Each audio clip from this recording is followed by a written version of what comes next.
साथियों, एक कसौटी होती है। जब उस कसौटी पर रखा जाता है तो वो चाहे व्यक्ति हो या वस्तु, उसकी वास्तविकता समझ में आती है। 60 साल तक कांग्रेस ने जिस तरह से एक परिवार के द्वारा देश को चलाया, कोई कसौटी पे कसने वाला नहीं था।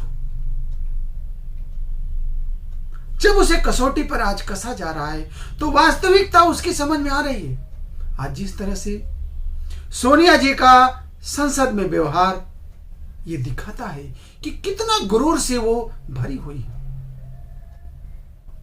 सोचिए, अपने जगह से आकर के और इस तरह की हरकत करना, ये निश्चित रूप से दिखाता है कि कितना ज्यादा घमंड, कितना ज्यादा अपने अंदर अहम भरा हुआ है। हम थोड़ी देर के लिए मान लेते हैं कि यथा नाम तथा गुणा अधीर रंजन चौधरी जी, जो पहले से भी बहुत ज्यादा कुख्यात हैं, कुछ भी बोल देते हैं, कुछ भी कह देते हैं और बाद में कहते हैं कि मुझे हिंदी नहीं आती, मुझे बोलने नहीं आता, मुझे भाषा नहीं आता। चलो ठीक है भाई, आपको नहीं आती, आपने बोल दिया, लेकिन इतना तो जरूर आपको समझना चाहिए कि मैं यार क्या बोल रहा हूं। देश की सर्वोत्तम सर्वोच्च पद पे बैठी हुई, वो भी एक महिला, और वो भी आदिवासी महिला। अरे देश कहां पहुंच रहा है। अंबेडकर जी ने लिखा है ना कि जिस दिन देश की आदिवासी महिला सर्वोच्च पद पे पहुंच जाए, उसी दिन समझना चाहिए कि देश हमारा बहुत आगे हो चुका है। अब अधीर रंजन जी, इतना तो आपको समझ में रखना ही चाहिए। चलो हम इसको भी मान लेते हैं, इतनी भी आपको समझ नहीं है। लेकिन सोनिया जी का व्यवहार निश्चित रूप से दिखाता है कि कांग्रेस अब अपने पतन की ओर जा रही है। थोड़ा बहुत जो बचा है, एक नारी का सम्मान जहां नहीं होगा, ये सदियों से हमारे सनातन में और हमारे इतिहास में ये गवाह है कि जब जब नारी का सम्मान छीना है, तब तक उसका पतन हुआ है।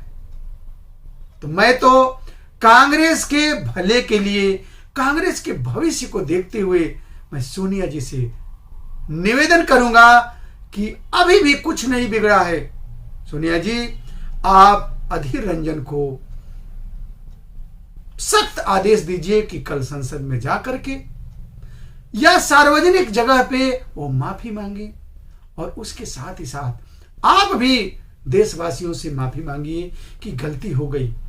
यानी कि अधीर रंजन जी के तरफ से आप माफी मांगिए, वरना देश की एक एक महिला, एक एक लोग कभी आपको माफ नहीं करेंगे।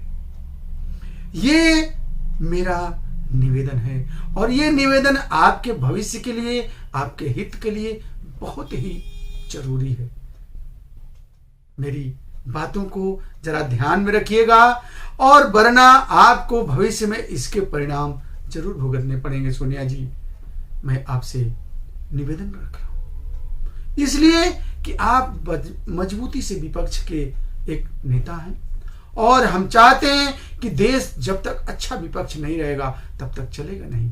तो मुझे चिंता है अपने विपक्ष की। अतः आप मेरी बातों को ध्यान रखिएगा, और मैंने जो आपसे कहा है उसको अमल में लाते हुए अधीर रंजन जी की तरफ से और आप खुद के तरफ से आप देश के लिए ऐसा जरूर करिएगा। बहुत बहुत धन्यवाद। जय हिंद, जय भारत।